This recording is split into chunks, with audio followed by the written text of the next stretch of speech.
ಬರ್ತೀನಿ. ದೇವರು ನಿನ್ನನ್ನು ಚೆನ್ನಾಗಿಟ್ಟಿರ್ಲಮ್ಮ. ನಡಿಯಮ್ಮ. ಬಾನಿ, ಎಲ್ಲರೂ ಸಂತೋಷವಾಗಿದ್ದರೆ ಎಷ್ಟು ಚೆಂದ ಅಲ್ಲ? ಪ್ರತಾಪ, ನಮ್ಮ ಆದಿ ಯಾವಾಗಲೂ ದ್ವೇಷ ಸಾಧಿಸ್ತಾನೆ ಇರ್ತಾರೆ. ಎರಡು ವಂಶಗಳು ಒಂದಾಗೋ ತನಕ ನಾನು ಯಜಮಾನ ಆಗಿರಲೇಬೇಕು. ಇಲ್ಲಾಂದರೆ ಈ ದ್ವೇಷ ಹೀಗೆ ಮುಂದುವರಿಯುತ್ತೆ. ಇದನ್ನೆಲ್ಲ ತಡಿಬೇಕು ಅಂದರೆ ಈ ಸಲ ನಮಗೊಂದು ಗಂಡ್ಮಗು ಆಗಲೇಬೇಕು. ಭವಾನಿ, ನನಗೊಂದು ಗಂಡ್ಮಗು ಕೊಡ್ತೀಯಾ? ನಿಮ್ಮ ಆಸೆನೇ ನನ್ನ ಆಸೆನು. ಈ ಸಲ ಗಂಡೇ ಹುಟ್ಟೋದು.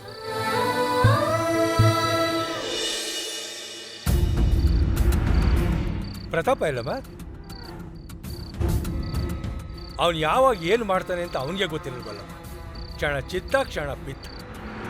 ನಾನು ನೀನು ಏನು ಮಾಡೋಕ್ಕಾಗಲ್ಲ. ದೇವ್ರೇ ಅವನನ್ನು ಕಾಪಾಡಬೇಕು.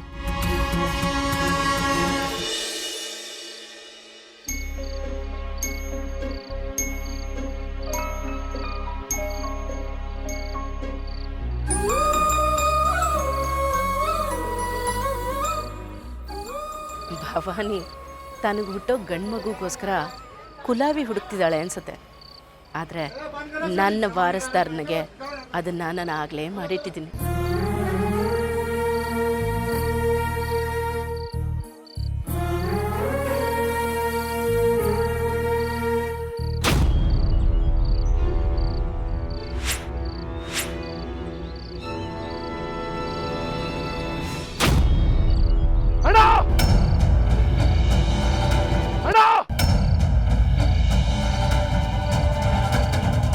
ಆ ಪ್ರತಾಪ ನಮ್ಮ ಕಂಜಕ್ಕೆ ಬೆಂಕಿ ಇಟ್ಟಿದ್ದಾನಂತೆ.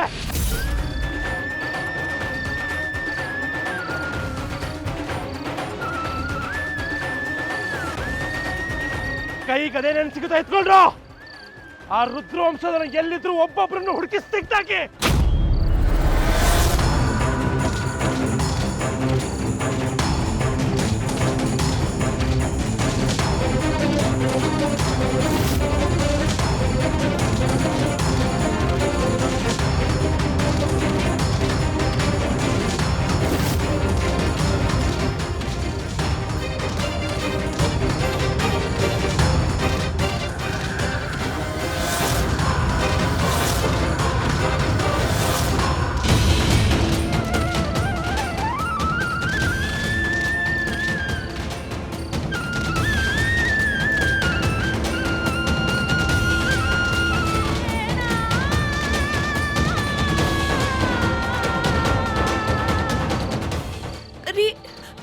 ನಮ್ ಗದ್ದೆಗೆ ಬೆಂಕಿ ಬಿದ್ದಿದ್ಯಾ?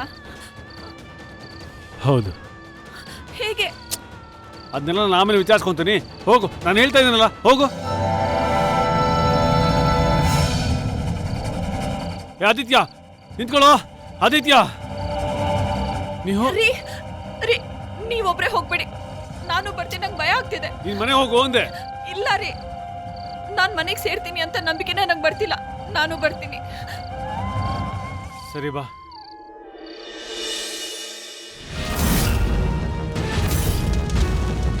ಈಗ ನಾನು ಬೆಂಕಿ ಹಚ್ಚಿರೋದು ಅವ್ರ ಹೊಲಕ್ಕೆ. ಆ ಸಿಂಹ ವಂಶದವರು ನಮ್ಗೆ ಯಾವ ಸಂಬಂಧವೂ ಇಲ್ಲ, ಬಂಧುಗಳು ಅಲ್ಲ, ಬಾಂಧವರು ಅಲ್ಲ. ಅಂದಮೇಲೆ ಸಂತೋಷ ಪಡಬೇಕು ಅಪ್ಪ.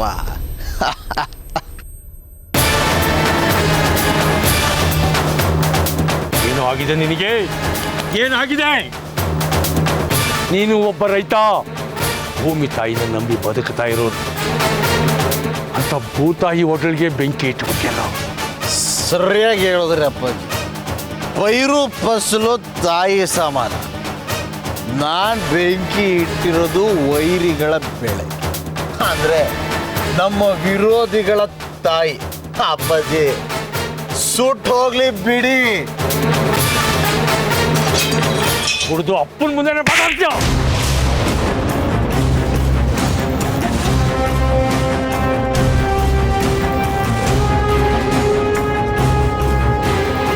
ದ್ವೇಷ ನನ್ನ ರಕ್ತದಲ್ಲೇ ಬಂದಿರೋ ಪಿತ್ರಾರ್ಜಿತವಾಗಿ ಬಂದಿರೋ ಆಸ್ತಿ ಅದು. ಯಾವುದೇ ಕಾರಣಕ್ಕೂ ನನ್ನ ಶತ್ರುಗಳನ್ನ ನಾನು ಕ್ಷಮಿಸಲ್ಲ. ಸೇಟ್ ತೀರಿಸ್ಕೊಂಡೇ ತೀರಿಸ್ಕೊತೀನಿ. ಆದಿನ ಬಿಡಲ್ಲ ನಾನು. ನಿನ್ನ ದ್ವೇಷ ಇಡೀ ಊರನ್ನ ಸುಟ್ಟು ಭಸ್ಮ ಮಾಡೋದಕ್ಕೂ ಮುಂಚೆ ನೀನು ನನ್ನ ಕೈಯಾರ ಸಾಯೋದೆ ಒಳ್ಳೇದು. ಮಾವ ಮಾವ ಬೇಡ ಮಾವ, ಅವ್ರನ್ನೇನು ಮಾಡಬೇಡಿ ಮಾವ, ನಿಮ್ದ ಭಯ ಮಾವ, ಬೇಡ.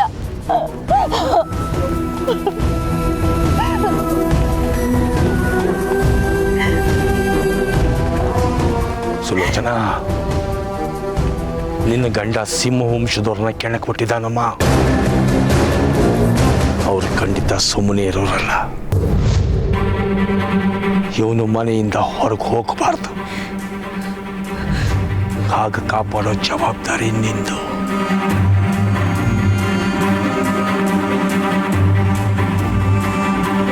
ಬಾ ನನ್ನ ಜೊತೆ ಪೊಲೀಸ್ ಸ್ಟೇಷನ್ ಹೋಗೋಣ. ಆ ರುದ್ರ ವಂಶದವ್ರ ಮೇಲೆ ದೂರು ಕೊಡೋಣ, ಅವ್ರಿಗೆ ಶಿಕ್ಷೆ ಕೊಡ್ಸೋಣ.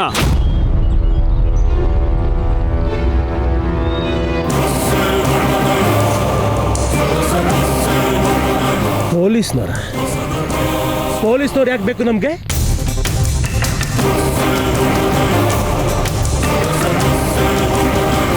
ನಾವೇ ಸೇಟ್ ತೀರಿಸ್ಕೊಳ್ಳೋಣ. ಏನ್ ಮಾಡ್ತಾರೆ ಪೊಲೀಸ್ನವರು? ಚೆಂಡಾಡ್ತಾರ ಇಲ್ಲ ಅವ್ರನ್ನ ಸುಟ್ಟಾಕ್ತಾರ? ಇಲ್ವಲ್ಲ ಅಣ್ಣ, ಅನ್ಯಾಯ ಆಗಿರೋದು ನಮ್ಗೆ. ನಾವೇ ಲೆಕ್ಕ ಚುಪ್ತ ಮಾಡಬೇಕು. ನೋಡ್ತಾ ಇರೋ, ರುದ್ರರ ತಲೆಗಳು ಉರುಳೋಗ್ತವೆ. ಪೊಲೀಸ್ನವ್ರು ಉಳಿಸೋದಲ್ಲ, ನಾನು ಉರುಳಿಸ್ತೀನಿ. ಏನ್ ನೋಡ್ತಾ ಇದ್ದೀರಾ? ಕತ್ತಿ, ದೊಣ್ಣೆ, ಮಚ್ಚು ಏನ್ ಕೈಗೆ ಸಿಗುತ್ತೋ ಎತ್ಕೊಳ್ರು. ನಾವೇನು ಅನ್ನೋದನ್ನ ಅವ್ರಿಗೆ ತೋರ್ಸೋಣ. ಆದಿತ್ಯ, ನನ್ನ ಮಾತು ಕೇಳು. ನೋಡೋ, ಕೊಲ್ಲೋದೊಂದೇ ಪರಿಹಾರ ಅಲ್ಲ. ನೀನು ಅವ್ರನ್ನ ಕತ್ತರಿಸ್ತೀಯಾ, ಅವ್ರು ನಿನ್ನ ಕತ್ತರಿಸ್ತಾರೆ, ಅಷ್ಟೇ ಆಗೋದು. ಸಾವಿಗೆ ಸಿಂಹವಂಶ ರುದ್ರವಂಶ ಅಂತ ಗೊತ್ತಾಗಲ್ಲ, ಅದೆಲ್ಲರೂ ನುಂಗ್ತಾ ಹೋಗುತ್ತೆ. ಅಂದ್ರೆ ನೀನು ಹೆದರ್ತಾ ಇರೋದು ಸಾವಿಗೆ. ಸರಿ ಅಣ್ಣ, ಬದುಕು ಹೋಗು. ಆದ್ರೆ ನನಗೆ ಭಯದಲ್ಲಿ ಬದುಕಿ ಅಭ್ಯಾಸ ಇಲ್ಲ. ಆದಿ, ನಿಮ್ಮ ಅಣ್ಣ ಇವರು ನಿನ್ ಒಳ್ಳೇದಕ್ಕೆ ಹೇಳ್ತಾರೆ, ಹೋಗ್ಬೇಡ್ವೋ? ಅಣ್ಣ, ನನ್ನ ಕೈ ಬಿಡೋ, ಬಿಡೋಣ. ನಾನು ಬಿಡಲ್ಲ.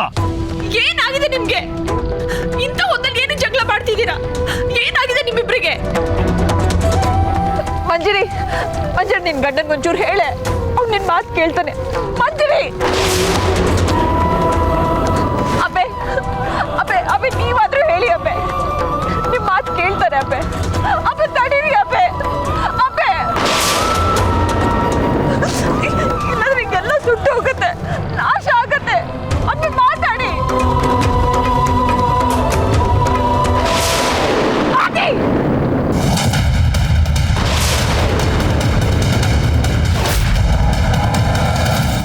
ಬನ್ರೋ. ಬೇಡ್ರೋ, ಹೋಗ್ಬೇಡ್ರೋ, ನನ್ನ ಮಾತು ಕೇಳ್ರೋ, ಹೋಗ್ಬೇಡ್ರೋ. ನಾನು ಹೋಗ್ಲೇಬೇಕು, ನನಗೋಸ್ಕರ ಕಾಯ್ತಾ ಇರೋ, ನಾನು ಬಂದೇ ಬರ್ತೀನಿ. ಅಬ್ಬೆ ಬಾಗಿಲು ತೆಗಿಬಿಡಿ ಬಾಗಿಲು. ನೀವು ಇವತ್ತು ಮಾಡೋ ಕೆಲಸಕ್ಕೆ ಪಶ್ಚಾತ್ತಾಪ ಪಡ್ಕೋತೀರ. ನಿಲ್ಲಿಸದೆ ಹೋದ್ರೆ ಅಣ್ಣ ಅನ್ನೋದನ್ನು ಮರೆತು ಸುಟ್ಟು ಬಿಡ್ತೀನಿ.